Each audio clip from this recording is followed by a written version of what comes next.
Yo, what's up, family?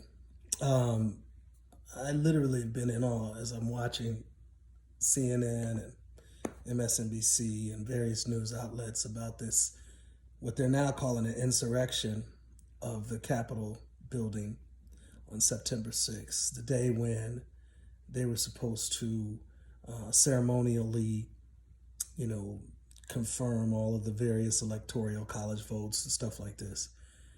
And as a black man, it is sickening. It's angering just to see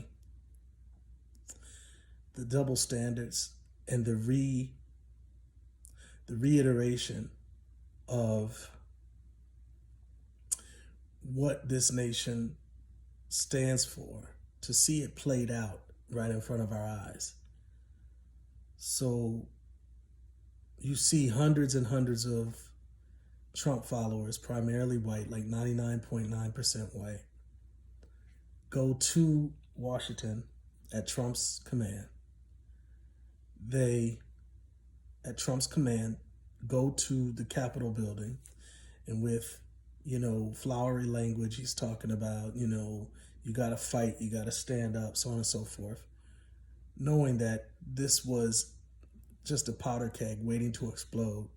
And these men and women, these Trump supporters, literally crashed the Capitol building and broke through the windows, took pictures on Nancy Pelosi's desk, left some type of threatening letter on her desk for her, possibly had pipe bombs, all types of just crazy stuff. Now, I know these aren't protesters. These are terrorists. But what I find amazing is that there's a black mayor, there's numerous black police officers, but all of them rendered helpless, just waiting under command, because this nation sees the lives of these people, which I don't even know if any of them have been arrested. And if there have been, I know not many. Only one, to my knowledge, has been shot. A woman was shot in the chest, critical condition from what the news reports. And you see just this huge, glaring difference of treatment between these white people who stormed the Capitol and black people who are really anywhere. We could be protesting anywhere. The difference in every single way. These Trump rioters and terrorists were there for no reason. There was a 100% fair election, and they're protesting that, meanwhile crashing the buildings and standing on top of police cars, smashing in windows, fighting police officers, you name it. 4 police officers had to go to the hospital, all of this stuff. And Black Lives Matter protests, where black people are literally murdered innocently without weapons, most of the time shot in the back, most of the time, or many times in front of their children. I mean, just murdered callously by law enforcement. And just the different reaction you get from the nation's law enforcement. Now, it doesn't surprise me. It sickens me. It doesn't surprise me. I know history. I know history more than I would like to know history. And I know from a historical perspective, this has been happening for hundreds of years.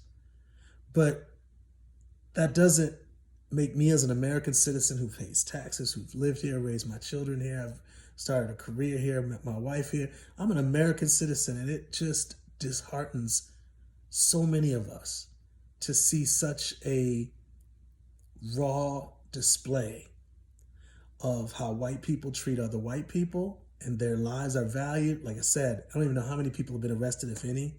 And at this point, even though the news has progressively stopped calling them protesters and started calling them mobs or terrorists or thugs, which is appropriate language because that's what they are, their treatment of them, most of them have not even been arrested.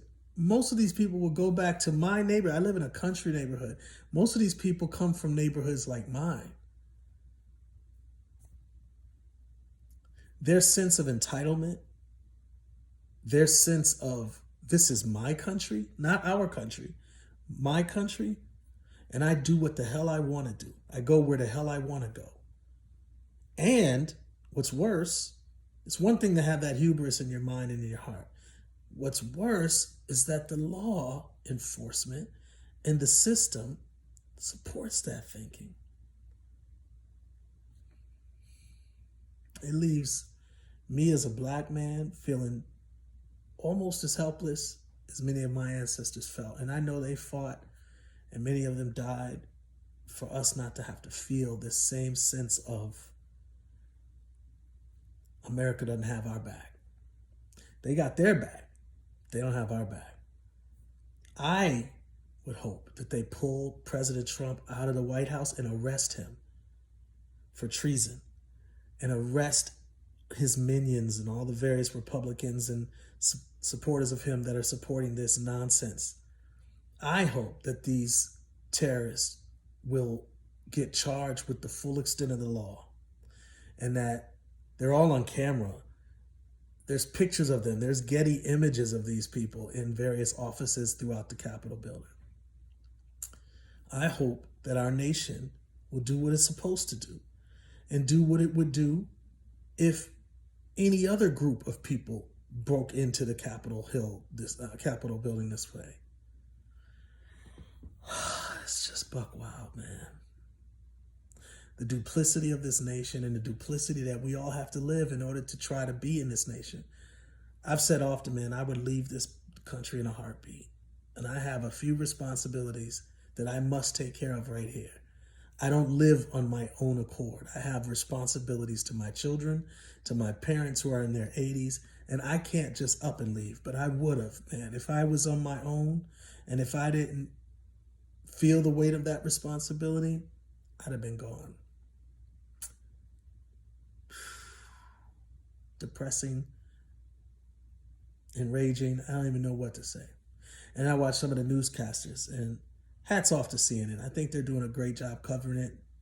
They messed up with not calling them terrorists, not calling them thugs initially, and then they started to evolve into the right language.